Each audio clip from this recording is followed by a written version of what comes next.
జయశంకర్ భూపాలపల్లి జిల్లా కేంద్రంలోని ఎస్టీ బాలుర వసతి గృహానికి తాళం వేసిన ఇంటి యజమాని.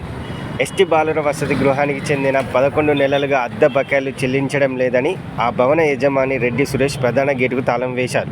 వసతి గృహంలో 34 మంది బాలురు వసతి పొందుతున్నారని, అద్దె చెల్లించాకే వసతి గృహాన్ని ఇక్కడి నుంచి తరలించాలని విజ్ఞప్తి చేస్తూ తాళం వేసిన యజమాని.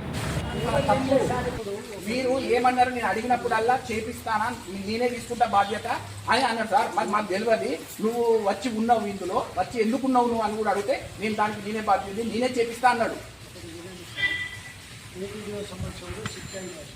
ఏం లక్ష్మి ఏటీడీఓ సమక్షంలో ఇక్కడ ఉండి శక్తి చేయించింది. ఏటీడీఓ కూడా చెప్పండి.